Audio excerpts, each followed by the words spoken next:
Ladies and gentlemen, welcome to the Extraordinary Family Life Podcast. We are your hosts, Greg and Rachel Denning, and today we are going to talk about health and fitness and what to eat and what nutrition to believe. Yeah, nutrition. And this how whole to know idea, what to believe. that's the big one, how to know what to believe. And this the whole idea of making sure that we feel energized and alive, that we're enjoying health and vitality most of the time. Not all the time. It's impossible to have it 100% of the time. But it's totally possible, ladies and gentlemen, to enjoy phenomenal health and energy, I would say 97, 98% of the time. Now, for some of you, that might be shocking because you look around and we're surrounded by people who are just constantly sick and constantly weak and constantly low energy. And maybe you felt that way. You're like, oh, I just drag myself through life every day. And oh, Greg, you're so lucky to have so much energy. And today I want to... And to have such good health, because you and I are in our mid-40s now. And we know plenty of people this age that are dying, sick or dying. And in fact, and we're going to talk about this in this episode because my own father passed away from cancer at the age of 47. I mean, that's 1 year older than you are now. You are in amazing health. Like, he was never in this sort of health that I ever remember. Your health is incredible. And neither of us have any diseases, I can't even remember the last time I've been to a doctor. We have amazing health. I also want to add, though, beside that, at least for me, having the peace of mind that knowing what I am eating is good for me, because I have gone through this entire journey of worrying and stressing and wondering, like, well, but this says that's bad, and this says fruit's bad, and that says milk's bad, and this says this, and all these. Like, I get it that it's confusing. I've gone through it. I've stressed through it. I've worried about it. That's true. You have worried. I have. Like, what are we doing? What are we putting in our bodies? What are we feeding our children? And gone through the whole cycle. Well, I'm sitting here right now looking at our quick breakfast, which was steak and mango. And I'm looking at this mango. I remember a very specific time when we lived in Guatemala, and I even felt bad eating mangoes because I felt like there was all this research out there about fruit. You shouldn't be eating fruit and this and that and the other, And so for me to have the peace and confidence to know that what I'm eating now is good and good for me, and to not be stressing and worrying about it anymore because of all of the confusing and conflicting information out there, that's huge. To me, that's like worth gold. Yep. So it's not just enjoying the great health, which we do enjoy. It's having that peace of mind as well. Yeah. And this, we'll dive into this and touch on it. Well, and sorry, I just want to add to this. I'll just sit here quietly and listen to you. I'm telling. Besides, well, no, this goes hand in hand, but I want to emphasize for any people that are new and don't know and have never seen a picture of us or whatever, we're both trim, we're both slim, we're both, like, we've never been overweight. I entirely attribute that, for me, even more than exercise, because I've not been great at exercising. I've always been great at being intentional about my diet. Yep. And that to me has made all the difference. And for new listeners, we have 7 children, 1 adopted. So Rachel gave birth to 6 children, and she looks like she's never given birth to a child. Right. So, and I'm fit. I've always, my personal standard for those who are new to our podcast, my personal standard is that for my entire life, I want to see my abdominal muscles. And I've done that. And I'm still doing that with 7 children and businesses and travel and investments and being busy and having all kinds of stuff going on. I'm fit. Right. And shredded. And we just did a crazy hard workout with my teens in our home gym, and we eat amazing food. Our rule is delicious and nutritious. Yeah, and nutritious meaning it actually nourishes your body. So we're going to get into all of that. We're going to explain how we know what is nutritious, how we know how to eat now, because it has been a very long journey, and what research to listen to, because that's part of the question. But I think fundamentally, I want to say this now and we'll circle back to it. Results don't lie. Mm-hmm. So at the end of the day, go with the results. Right. Results don't lie. So Well, if you can find somebody who is sustainably healthy, and because I heard somebody say this once, and it was genius.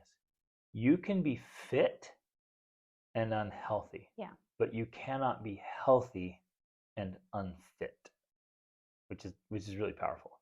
So I could work out like crazy, and then have a body, but be unhealthy because I'm eating Right. poorly. I'm not And taking to care of my body. me, that's what happens when you hear about, because people use those arguments like, well, this guy, he ran every day or he worked out every day and he still had a heart attack or this or that.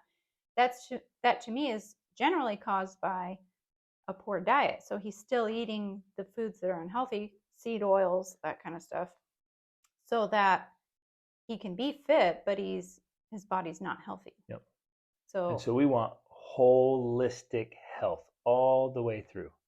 We just feel good. Our bodies recover and heal.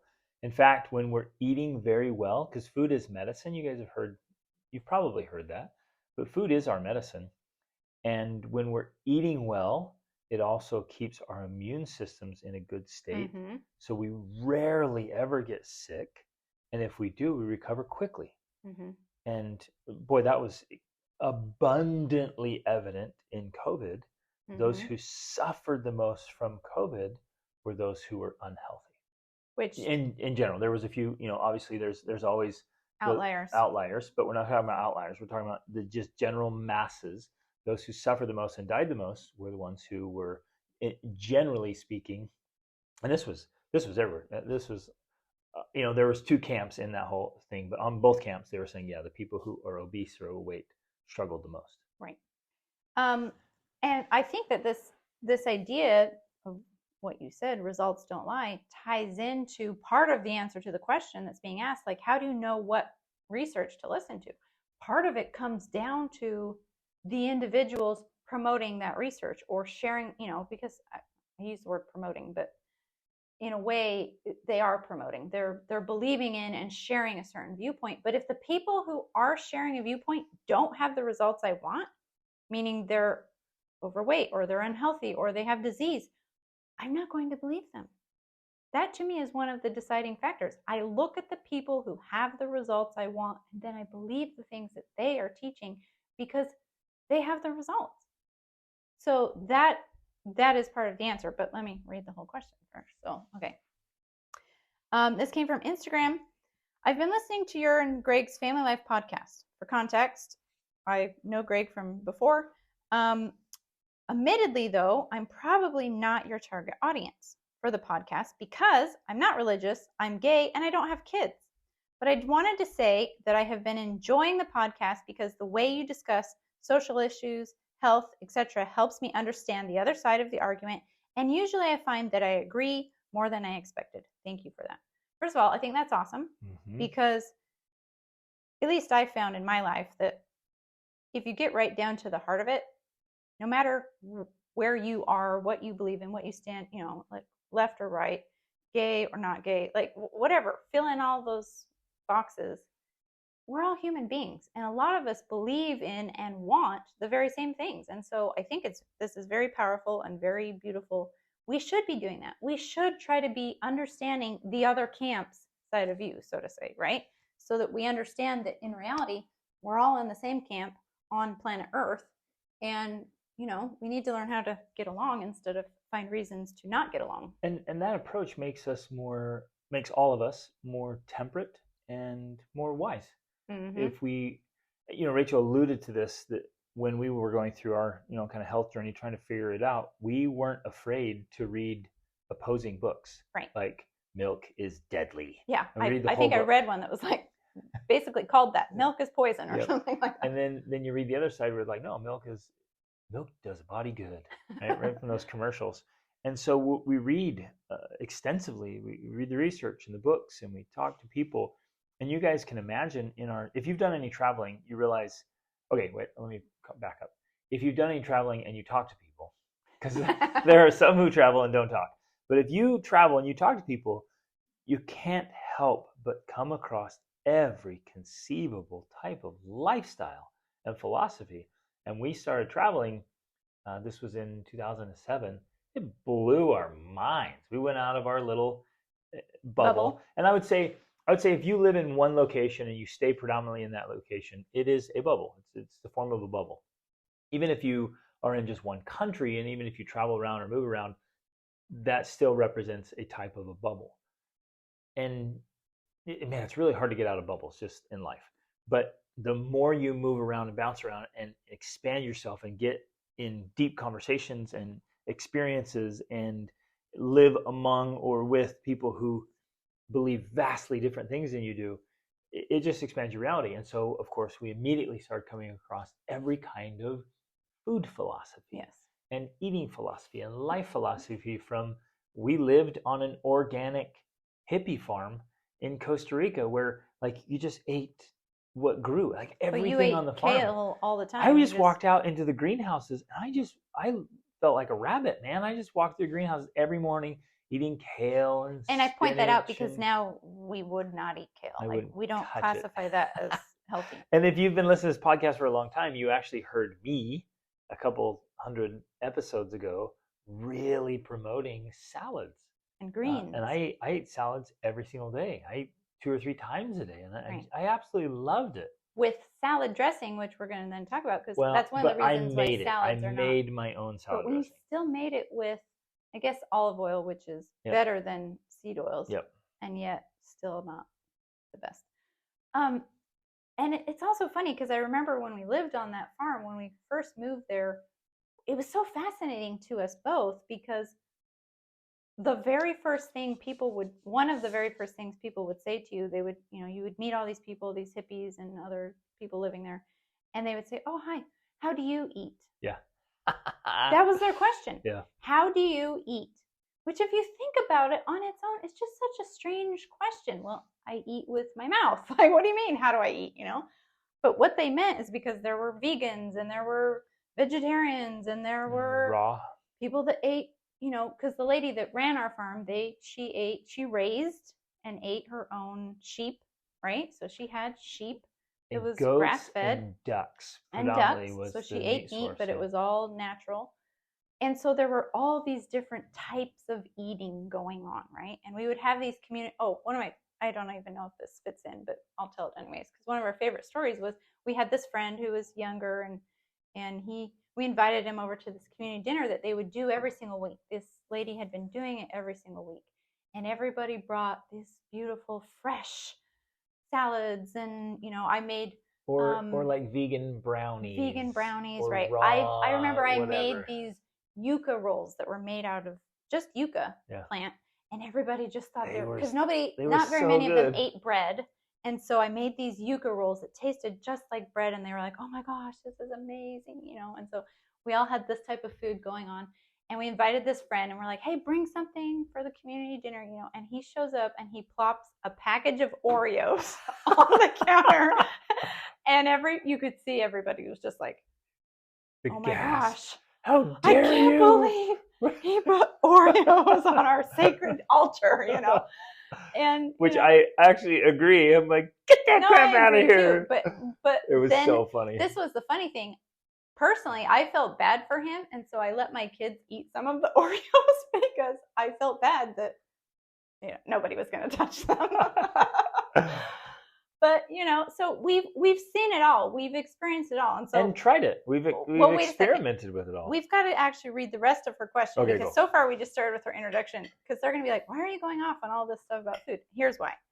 For my question, broadly, how do you and Greg decide which scientific research you listen to, particularly when it comes to health-related topics, like what is healthy to eat and what is not?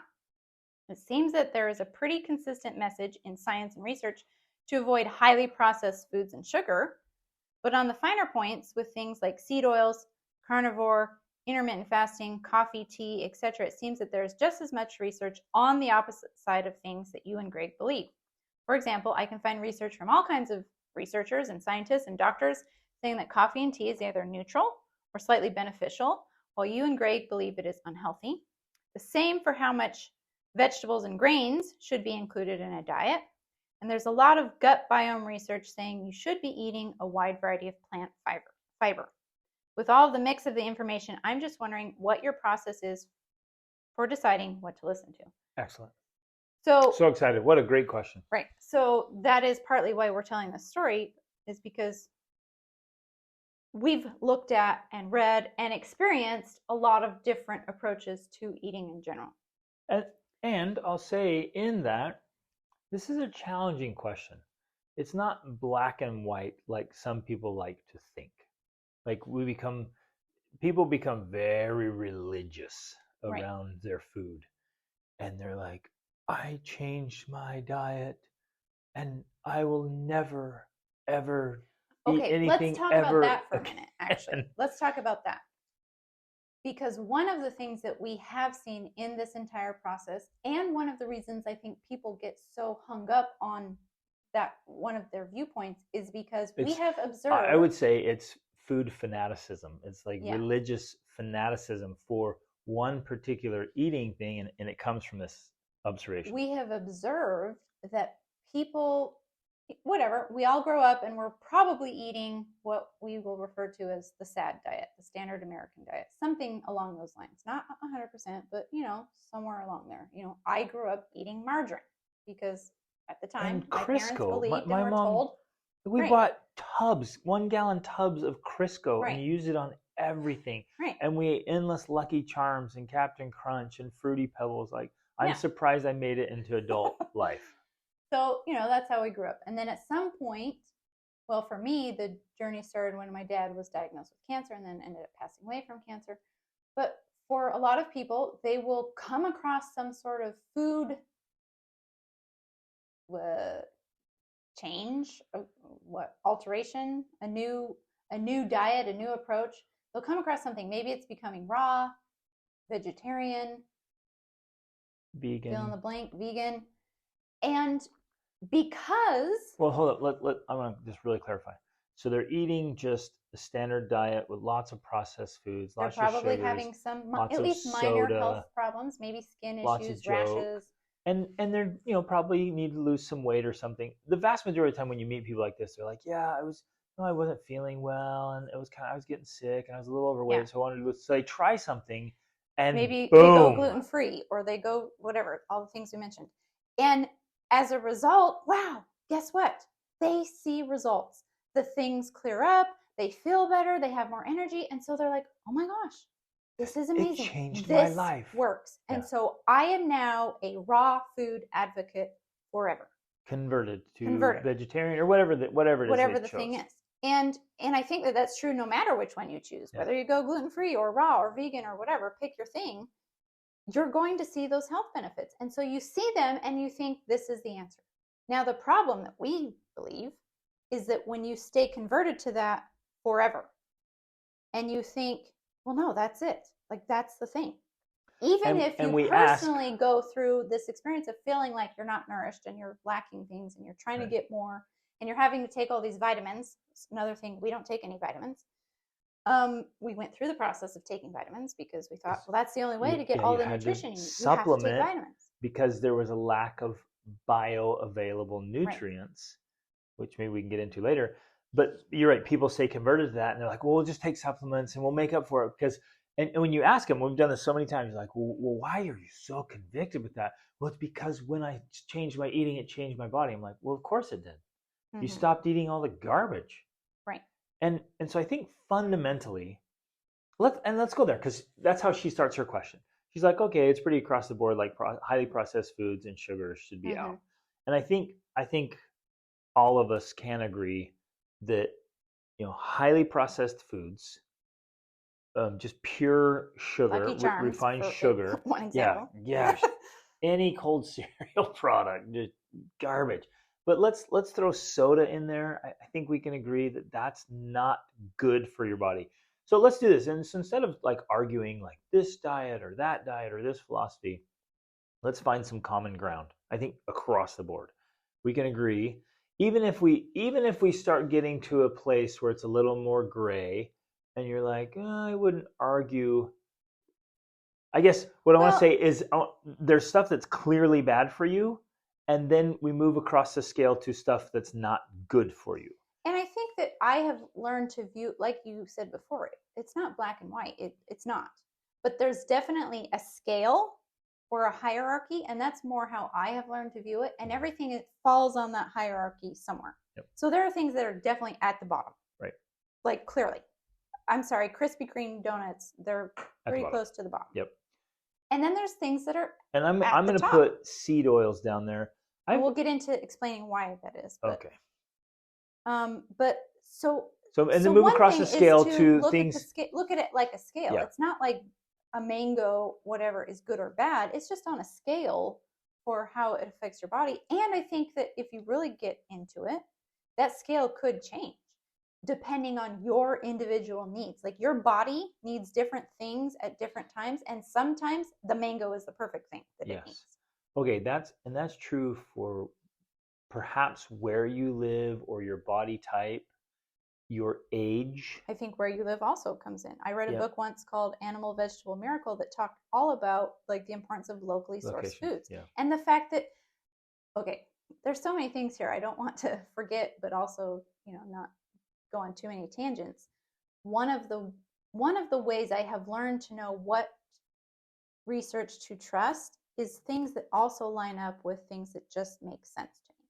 And part of what's helped me with that framework, I think, also came from the fact when I started to believe in evolution, because I grew up in I'm still religious, still Christian, but I grew up in a household that we didn't believe in evolution.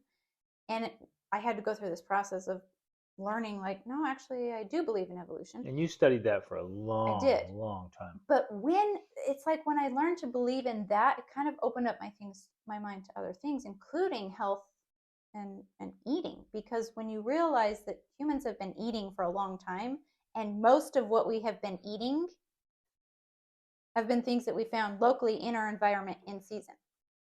Well, and that we adapted to and evolved with. So even if you don't believe in full evolution, you can't not believe in what's called natural selection, where you evolve. Your body responds to certain. And the human race has evolved with this. And I think, I would say if I had to just give a straight short answer to how do you know what to believe, extensive travel to so many countries and cultures and places, combined with extensive reading across time and space, just studying history and all the aspects of physiology and anatomy. I mean, it's on and on and on, studying all those things. The combination of travel and research with a very, very broad spectrum has given us a very different perspective. Well, at least a very wide perspective that includes, that creates a framework that, to me, makes sense. It's just a framework that makes sense. I'll give one short example. It's a perfect example. We planned a trip to Mongolia, and so we read a biography on Genghis Khan. And the biographer, he had no agenda about nutrition or health or what to eat or anything. He was just telling the story. He's like, this is what they ate and this is what they were able to do. It was astounding, the health and stamina and energy they enjoyed. And he made a very great argument, and I think he's spot on, that what the Mongols were eating allowed them to conquer coast to coast at that time. They had so much more energy and stamina and vitality and strength. They could just absolutely annihilate other civilizations that were just living on grains. And their teeth were, so they went to China, and the Chinese were eating all these grains, and their teeth were all missing, and they're weak and small. And the Mongols had straight, beautiful white teeth. Well, because another thing let me just point this out, another thing we've learned along the way is that there's a direct connection to the health of your teeth and the health of your body. Like it's directly connected. Absolutely. And so if you have good teeth and no or few cavities, you have good ultimate health. And the shape of your jaw and breathing, exactly. Like all of this is coming from food. And so we read this biography, and then we travel to Mongolia, and we're like, I just want what? And that was part of our food education right there. Yeah, I want to emphasize that was actually very important in my journey, because before that I had been, besides the fact that I grew up in a religion that taught you should eat meat sparingly, we'd been almost vegetarians. Not quite, but kind of close. We just didn't eat a lot of meat. And it was reading that biography on Genghis Khan that really started to shift my thinking about that, just because he made that comment in passing about how the Mongols were so much stronger and able to wipe out these civils, or at least control these civilizations that were surviving, that were agricultural and living on grains primarily, and were smaller and weaker and had worse teeth. He mentioned the teeth, which I thought was fascinating.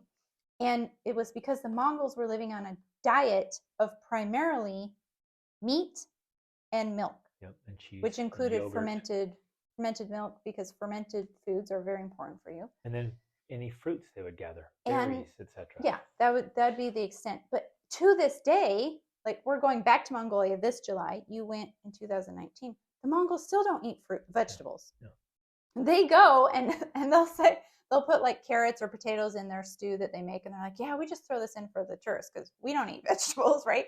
They don't eat vegetables, and they are very strong and healthy people. Everything in the animal. Yes, they like eat all the nose organs, to tail of the the animal. whole thing, and that's important, ladies and That's gentlemen. also important. Very important. So back to this framework of how do I know? Well, for me, I'm like, okay, wait a second. If it makes sense in an evolutionary, through an evolutionary lens, then I'm like, yeah, okay, that makes sense. That to me means it's a more true way of eating, because it's a way humans have been eating for 100,000 million years, however long humans have been alive. That's what we were eating. We've only had all of these diseases within a short amount of time compared to the expanse of human history. Yeah. And so many of them can be traced to the highly processed foods and the garbage. Well, if you look closely and then know what research to actually look at, then yeah, that's where it comes from.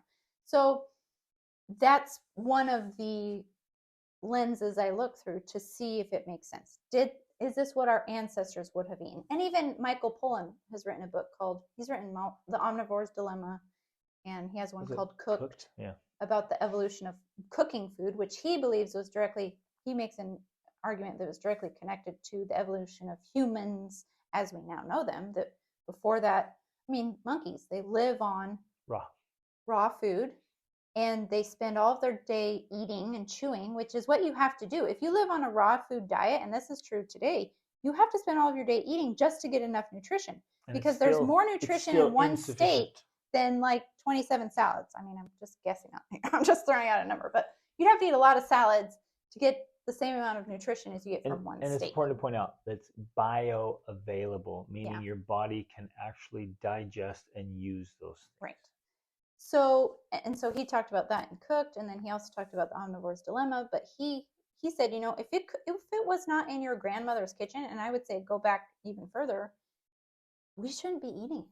Like, it needs to be farm food. It needs to be food you hunted and gathered. That's the kind of stuff we should be eating, and that's why when I look at the research, I look at what matches with that, because that's where we came from. That's the history of humanity. Well, and I think we've already pointed this out. I just want to emphasize it.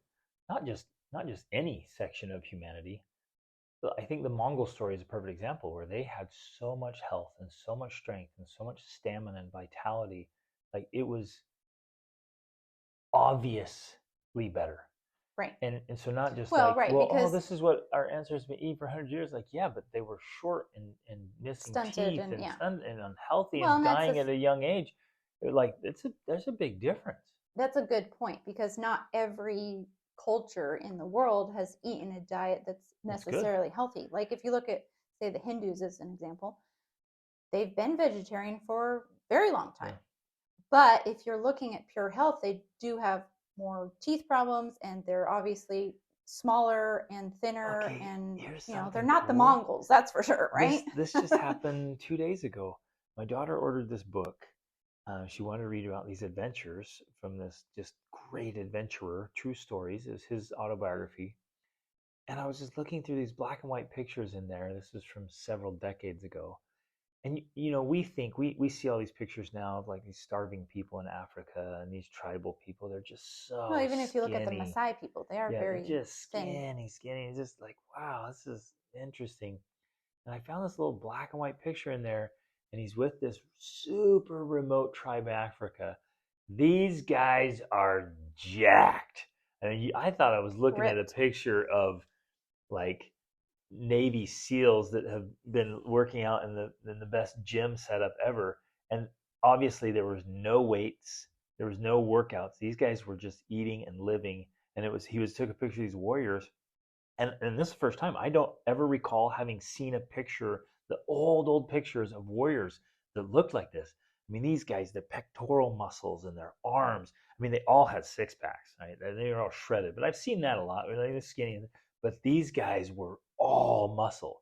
I mean, they looked like this iconic 6'4" black dude that just walked out of the gym. He's like, that guy is the model of. He's the specimen of what I want to look like in the resurrection. 6'4", 240. Whoa! But I'm like, what were they eating? These guys were eating what they could gather and what they hunted. Right. And it was phenomenal. And he tells a story about that. Well, and then we just watched a movie recently with our family called Boys in the Boat. And this was during the Depression time in the U.S. and about this rowing team that ended up winning the Olympics and everything. A great story. But, and this was true of this time period of the 1930s, let's say. It was just common that men were skinny and they were muscular, women were skinny. And the fascinating thing in this story was they had all these people applying to be on the rowing team because it was going to be a job that paid, and they all needed work, they needed a job. 50 young men show up, and all of them could do 50 push-ups, 50 sit-ups, run. I mean, they grind these guys for and hours and hours of them every single day. And he said, hey, we're only going to keep 8. Right. And they get all the way through. I mean, they just run them through the ringer. If they did that today, like 90% of people would just drop out. They could all do it. And then I also remember seeing some statistic about the numbers of what was expected for a high school gym class. I'm thinking the same time period. And it was like for a high school student, you were expected to be able to do 50 push-ups, 50 sit-ups. The number of pull-ups and exercise. Insane. It is astounding, where if you try to put that on a high school today, it would be brutal. And so to me, like, okay, that's a sign. Something changed after that time period that has now led to the society we live in. It's not it's not just like we're different now. What's interesting, something has changed.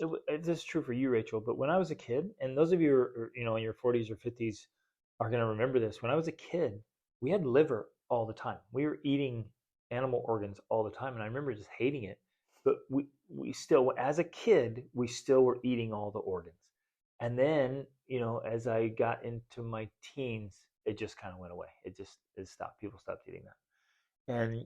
And the things changed, and it made a big difference. A couple of things I want to point out real quick as a basis for what we're doing. Women's body and biochemistry change every week. So a woman's body is changing all the time. So it has to be cognizant of that. So it's going to be a little bit different for women and men. Context for that, just because there is a discussion nowadays about men and women's bodies not being different. And I know we've talked about it before, but I want to put this in context. You and I went to get blood tests done because one of the things you can do to see the level of your health, especially if you're trying to be proactive and prevent disease, is to go get blood work done. Get a full blood panel. And really we were there, and it was great. We got blood work done, and then we're leaving, and they're like, okay, Greg, here's your results. And we're like, oh, great. And it gave us testosterone levels, which was pretty good. They thought it was pretty good compared to most men. Yeah, really good. They're like, wow, this is good. You have good testosterone levels. And then we're like, okay, where's Rachel's blood test? Like, oh, it'll take at least 3 days. And we're like, what? Like, mine took an hour? What? Mine took an hour. What is blood? Humans are humans. What's going on here? Yeah, women's bodies are way more complex. It will take us 3 days to do her blood work. And so that right there, like, that was one sign that, yes, men and women are very different, even if you're looking at their blood. And so, yes, when it comes to eating and diet, there's a lot more complexity going on there that needs to be taken into account. And a woman's biochemistry changes, like I was saying, every week, and so hormonally with the moon, essentially. she might want to change what she's eating a little bit. Never in that cycle are donuts or Oreos included. Like, this is what I need today. Yeah, I need to binge this entire thing of store-bought ice cream. You're like, nope, that's not what we're talking about. Specifically, what you're talking about is, because I read a book called Fast Like a Girl. I want to address some of her specific points here, and we are going to do that. But so one of the things I read was Fast Like a Girl, and she talked about in there how during, and I'm sorry, I don't remember the names of all of the phases that women go through hormonally. But there's times when you're producing more progesterone and more estrogen, et cetera, et cetera. And I think it's when your body is producing more progesterone, it needs, in fact, it requires more carbohydrates. Now, that doesn't mean, like you said, I should be eating ice cream and, well, store-bought ice cream and donuts. What it does mean, though, is that I need more squashes, maybe, or more potatoes, or more. I like to include bread because I like bread. More of those things. That's what it's talking about, and that is something that a woman's body needs. And so we have to take all of that into this complex food puzzle that we're putting together, remembering there's all of these points. So let me go through one more some thing. of One more these thing, though, specific things. as a foundation, we have to remember that not all food is created equal. And yes, a steak is not a steak is not a steak. Exactly. And we can take a steak and how it was raised, what it was fed, what medications or drugs it was given or not given, the state of the animal in its natural environment, like how it's raised, absolutely changes the quality of the meat. Now, some of you might be like, no, it doesn't. A cow's a cow. No, it's not. A grass-fed and different breeds. A grass-fed cow in Ireland or New Zealand versus a grain-fed cow in a meat lot somewhere in America in a desert, and it is just giving them tons of grains and antibiotics and drugs to fatten them up. And that's also true for milk. That was something we also learned early on, that when you read a book that says milk is poison and you shouldn't be drinking it, well, it also really depends on where the milk comes from. If it's coming from this feedlot or this factory, and they're given all of these chemicals and drugs and everything, that's very different milk than some grass-fed milk from your neighbor's cow, or from Poland or whatever, or Ireland. And please understand that if the source matters. You take a gallon of milk from a little rural grass-fed farm in give me some Slovenia, and you compare that to this just sick manure-filled farm, and you take a gallon in I don't know, like somewhere in some state, it's not the same, and all the chemicals in there. So if you run all your tests and you're getting all your statistics from that piece of milk, or that little bit of milk there, like it's a very, very different outcome. So but the same is true with an apple. You go pick an apple, and they're doing this. They pick an apple that's underripe, so it's not, all of its nutritional value is not in there.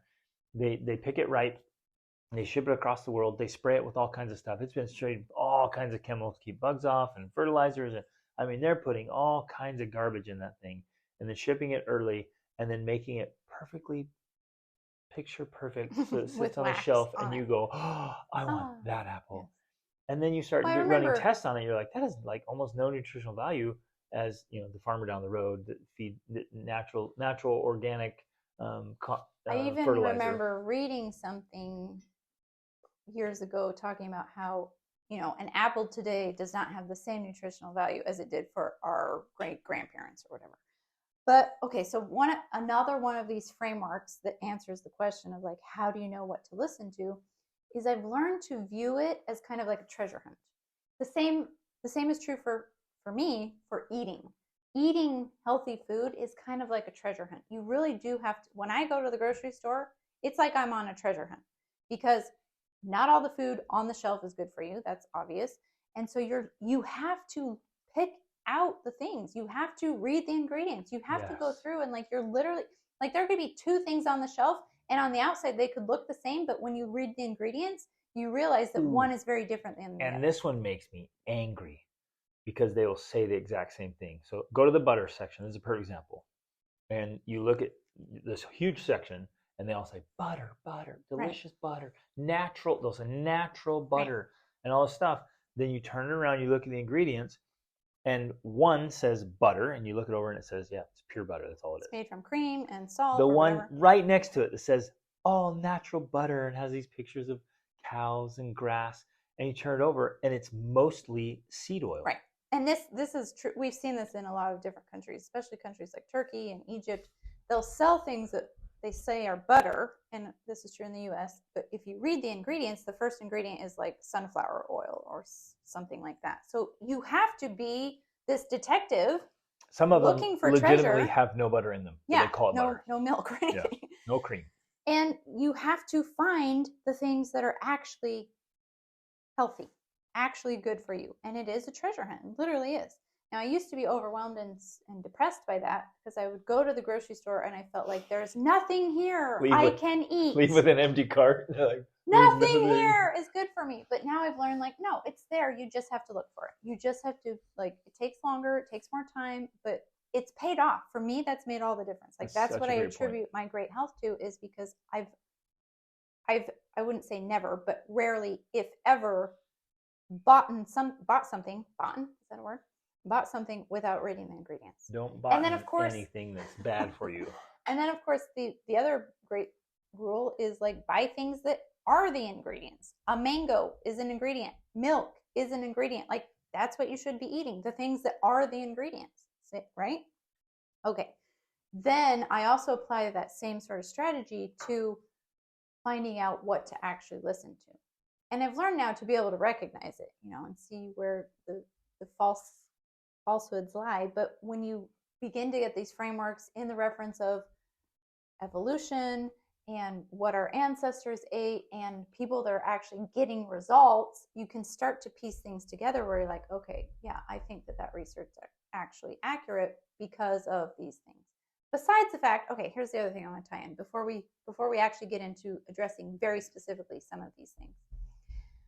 Besides the fact that we also include in all of this personal experience and the experience of having worked with thousands of people,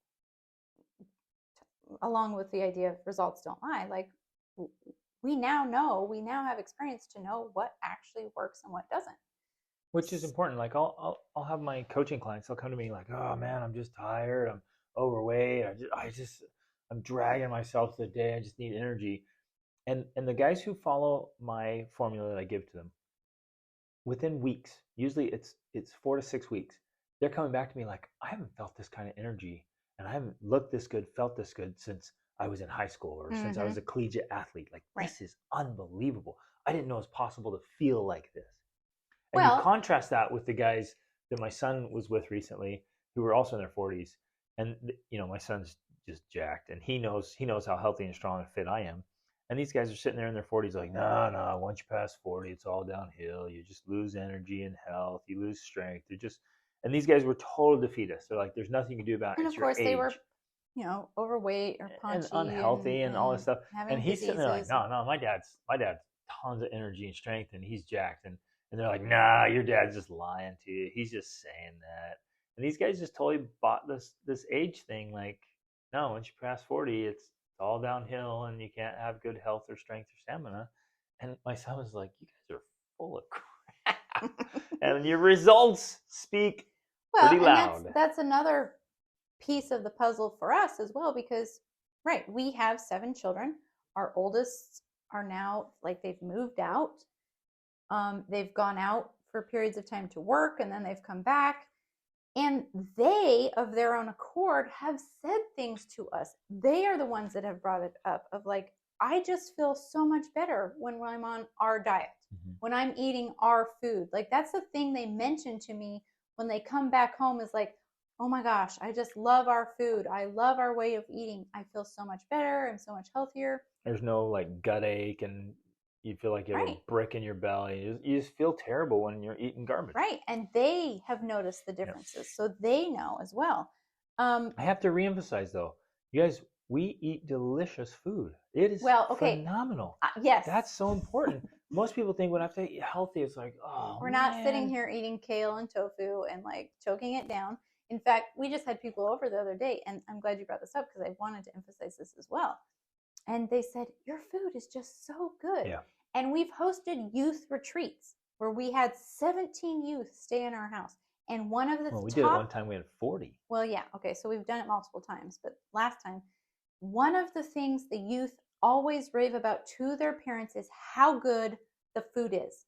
I don't serve them junk food. I'm not giving them Cheetos and Doritos and whatever.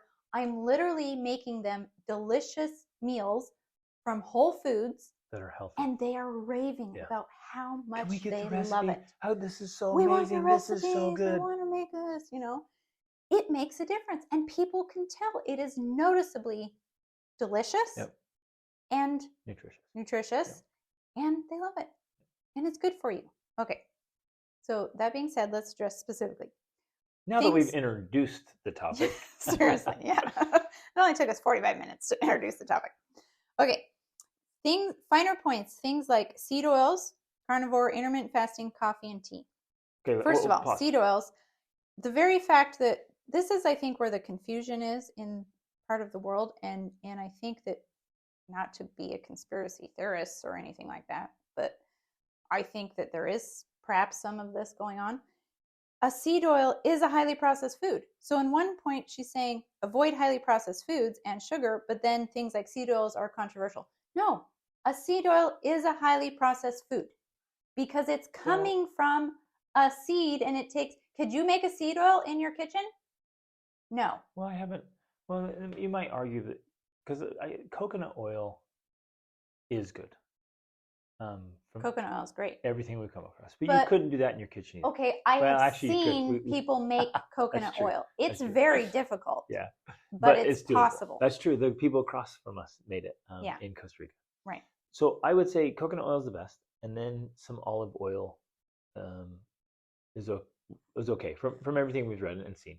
Although I've recently heard a lot of controversy about, there's supposedly the mafia in Italy is mixing olive oil with seed oils because it's cheaper, and they're selling it as these like super fancy expensive olive oils, but really it's garbage. Even when you go buy olive oil, look in the ingredients because they have to put it on there, and if you turn around and it's like a little bit of olive oil and then a lot of seed oil, or even some they're diluting it.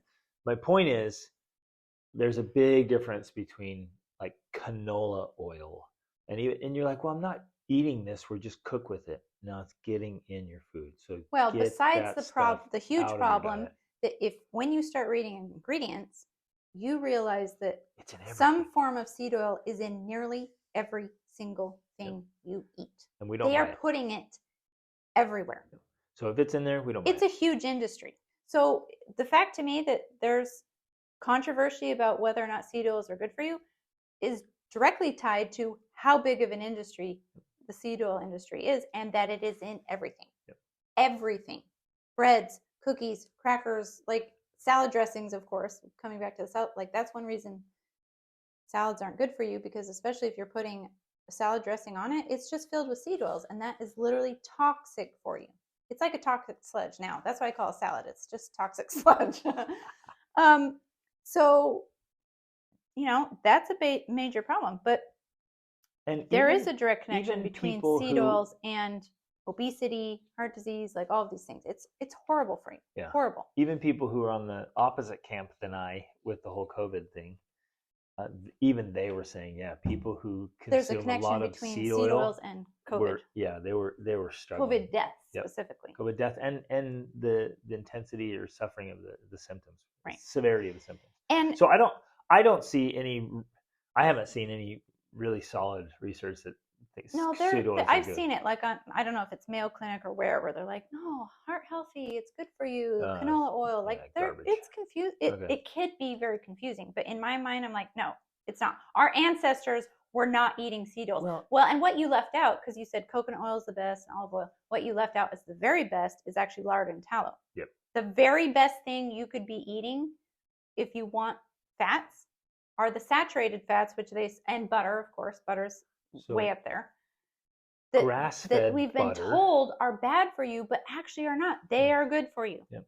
So tallow, lard, and the difference, tallow comes from beef and lard comes from pigs, and butter. And again, amazing guys, for you. Not if you go buy it, read the ingredients, make sure it's not seed oils. It's like pure tallow, pure lard, and grass-fed butter is the best. And so as far as the research goes, that's what our ancestors were eating. That's what our grandparents on the farm were eating. That's what the Mongols were eating. Like they're going to be eating tallow and lard, not canola oil, right? So that to me is how I decide about the research going on there.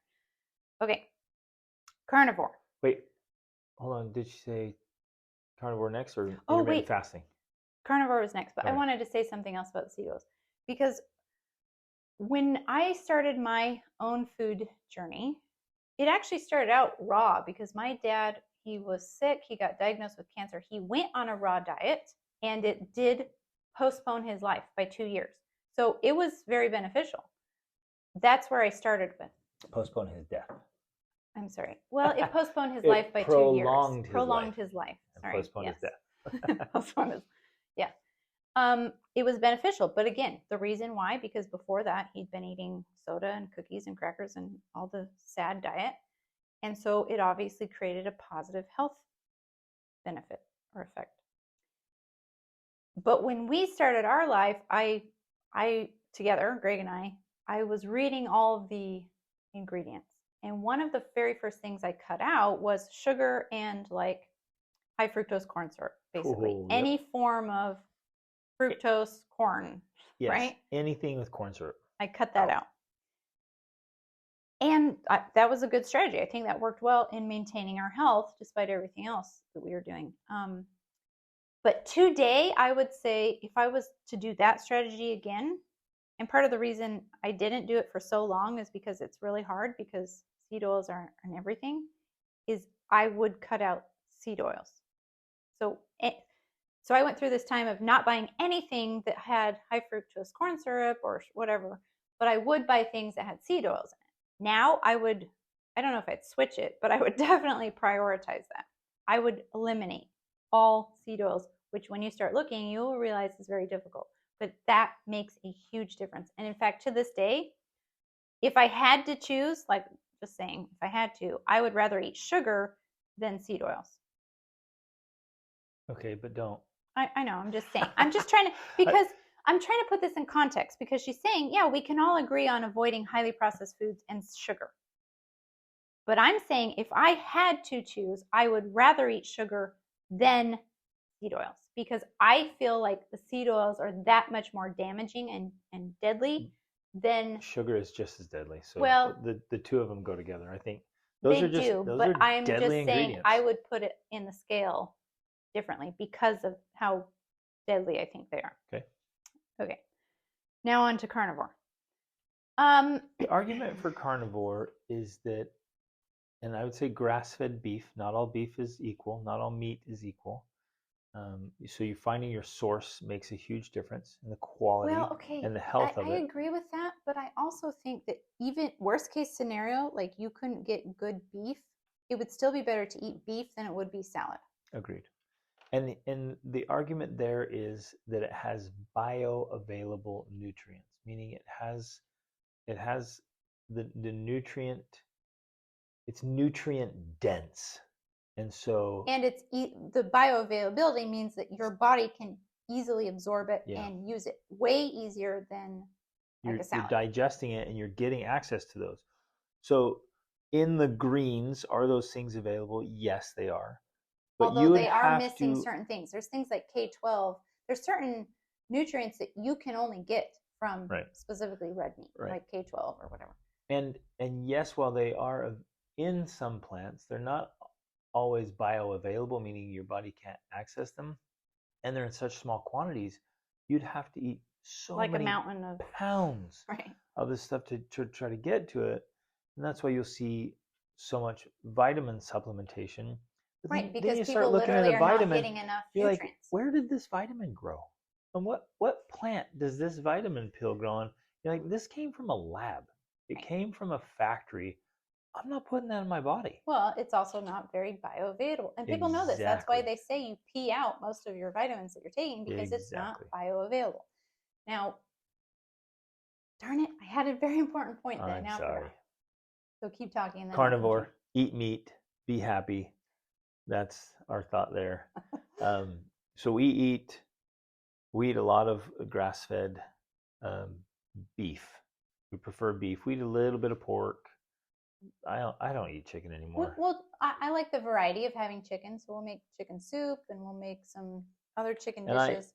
I'm to the point now where I just gag that down. I'm like, thank you for making this. I'll force Well, myself to eat and it. you're back to your main point here. That's because of how much nutrition is available in the steak. Like you're just getting more bang for your buck when you eat a steak versus or red meat versus eating chicken. Like Yep. there's just more nutrition in that, which does help me remember what I was going to say because one of the earlier things before I switched to a carnivore diet, which I would say is mostly what we eat now. It's not 100%, but it's mostly carnivore.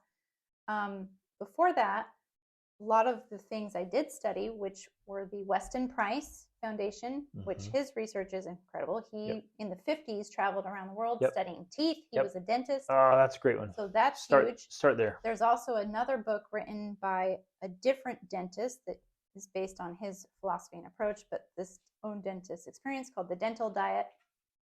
But Sally, I think her name was Sally Fallon, she wrote Nourishing Traditions. That's the one I was trying to think of. And one of the things she emphasizes, like, yeah, if you're going to eat vegetables, great, or fruits even, but they should be cooked and they should be included. You should always eat them with fats because doing so makes the nutrition in them more bioavailable. Ding, ding, ding, ding. When you cook, so take spinach for an example. If you were to eat raw spinach, you would have to eat like a pile of spinach to get any sort of nutritional value from it versus if you cook it, it cooks down into a little, if you ever cook spinach, it goes into a little tiny pile. You slather butter all over that. That's way better for you than if you just ate it raw. And so you're combining fats and proteins with that.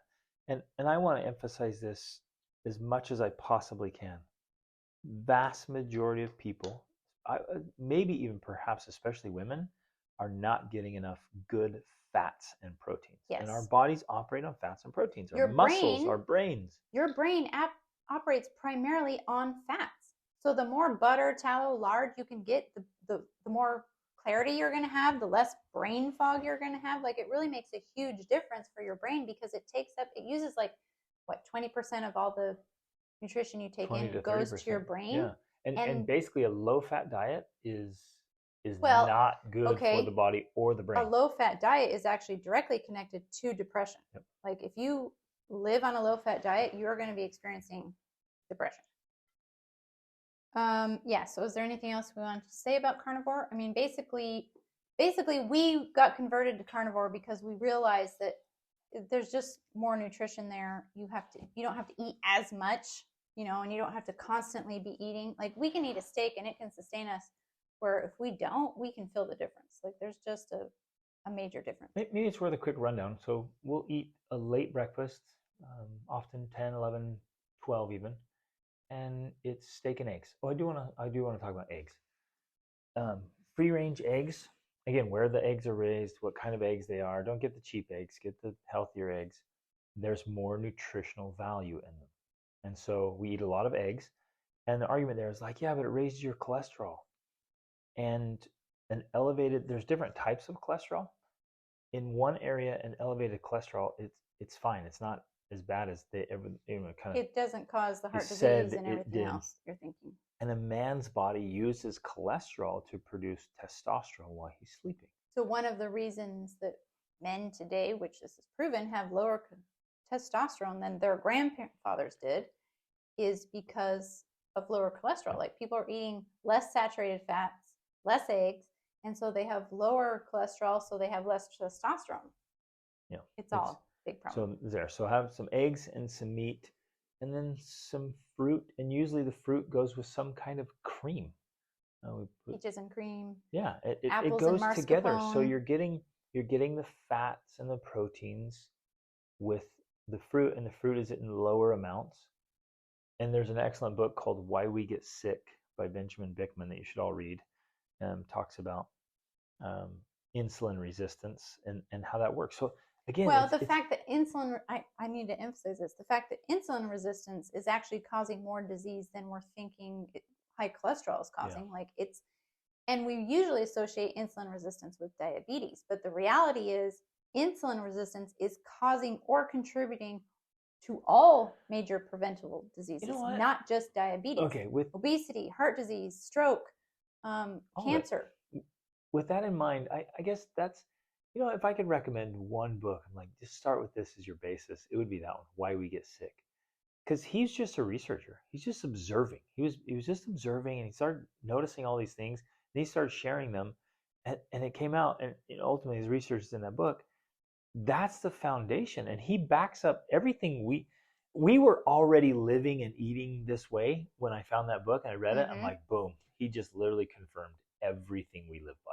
And It's all everything we there. had personally experienced Yep. and learned on It's all, our own. it's all backed We're up by his observations purely as an observational researcher. Right. He didn't have some agenda. He wasn't working for the milk industry or whatever. He didn't get hired by Kellogg's or Post. I mean, he's just observing and studying, and then his research there is the basis. So again, so the person asking the question, everyone listening, start there. Start with that book, read that book, and then let that observation, that research there, be the basis for then what you go out and start learning and discovering. Which he talks about all these things, including intermittent fasting. Yes, and meat, which we'll talk about. But because as far as the pieces of how do you understand or how do you know what research and scientists to listen to, another key for me is when something I read or study matches up with what I already know to be true from personal or secondhand experience. Now, that could be cognitive bias. It could, right. But so you have to. But if you tie it in with the results don't lie type thing, right? Like, and go across not just your own experience, because you're not making a principle out of your own experience. You're looking across time and space and people. Right. Yeah. But so in some ways, for me, I guess it rings true in a way where I'm like, yeah, that absolutely makes sense because I've seen that. But we've also met people like, this just is true for me. And like, yeah, but look at yourself. Look in the mirror. You're pale and sickly. You look like a beanpole. I don't personally remember meeting any like vegan, vegetarian, raw person that looked strong and healthy and vibrant. They all just kind of look a little malnourished. Ill. Really? They look malnourished. They have that look. Okay. And I think since we're talking about the carnivore, it's good to tie in this next part of the question later on about how much vegetables and grains should be included in a diet. For me, I did go through a period of time where I was like, nope. In fact, I told my kids, vegetables are bad for you. Like, don't eat vegetables, right? And that was kind of an inside joke we had. And we avoided them. Now, I'm to a point where I don't think eating some vegetables is bad. Like, it's fine. But if I do eat them, I'm going to eat them cooked, and I'm going to put butter all over them or cream or something. Like, they're going to be slathered. Now, the other thing is, here's where people get confused. Some things we think of vegetables are actually fruits, and humans are supposed to eat fruits. Like, fruits are meant to be eaten. One of the arguments about carnivore diet and not eating vegetables and whatever is that most vegetables are parts of a plant. They're either roots, stems, or leaves, and most plants have toxins in them because those part of the plants are not meant to be eaten. They're meant to help the plant grow and reproduce so that the plant can perpetuate and survive. Now, fruit is different. Fruit, you can tell a fruit because it contains seeds.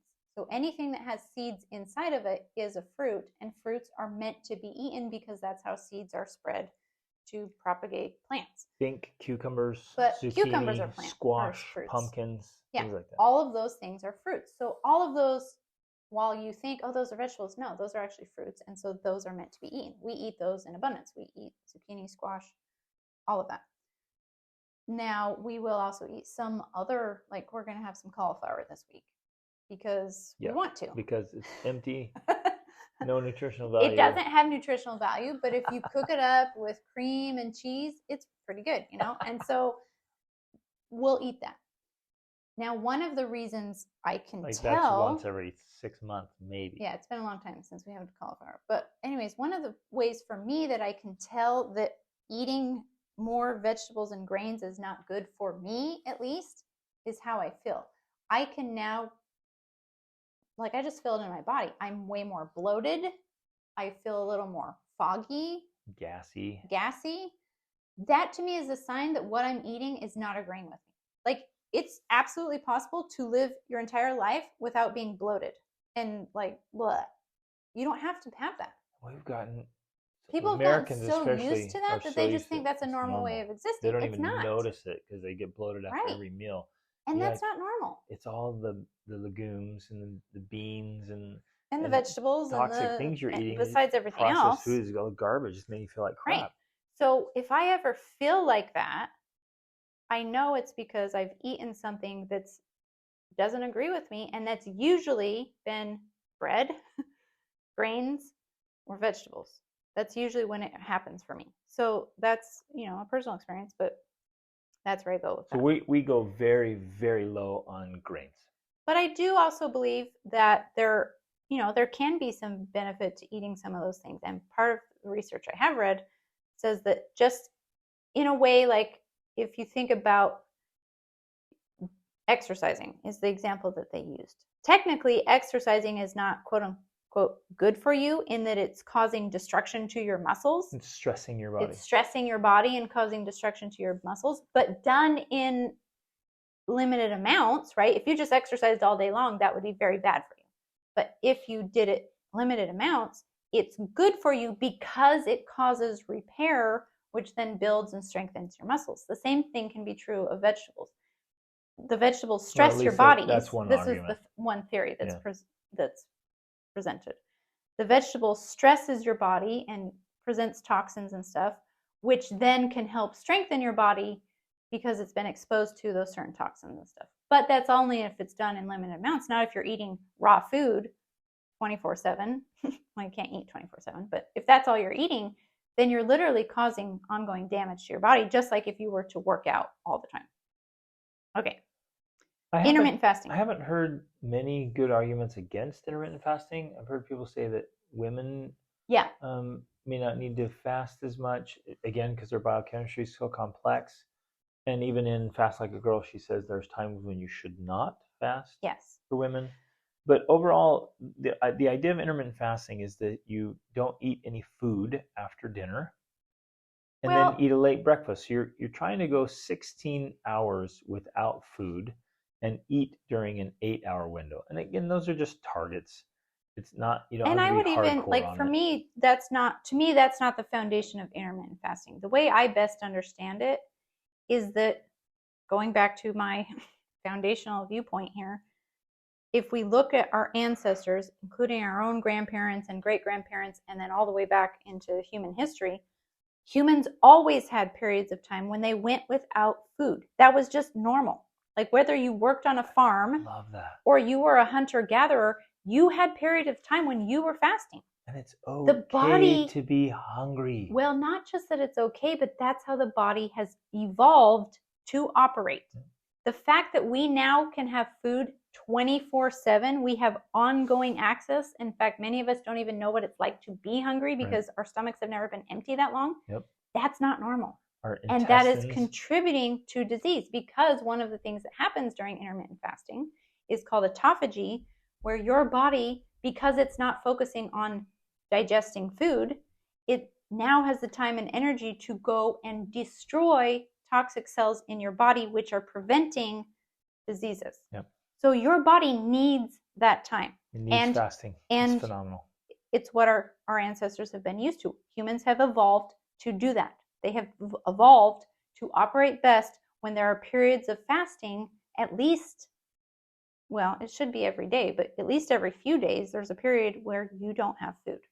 That to me is where intermittent fasting is just solid. Like you can't argue against that. Like we know that happened, and that makes sense that our bodies would then want to operate that way. There's so much healing that the body can do while it's fasting and letting the digestive tract rest. Now, that being said, in Fast Like a Girl by Dr. Mindy Pelz, she emphasizes that fasting for a woman is very different than fasting for a man, which also makes sense. Like if you think about women and reproducing and all of that, like if anyone had priority over food, it was going to be the women, with good reason. So there are periods of times when we shouldn't fast, and she has a whole schedule. In fact, I have a chart that I made off of her book, which if you message me, I will send it to you, support@extraordinaryfamilylife.com. But it tells you exactly, like on day 1 of your period, you fast this long, and day 10 and day whatever. It has it all according to your cycle about how many hours you should be fasting. And it also talks about when you should be eating more carbs, like the squashes and potatoes and things like that. based on your cycle. And so that's what I have to say about that. I just feel like it's just a good thing. Yep. It is. Agreed. And especially if you do it the right way for women. Okay. Coffee and tea.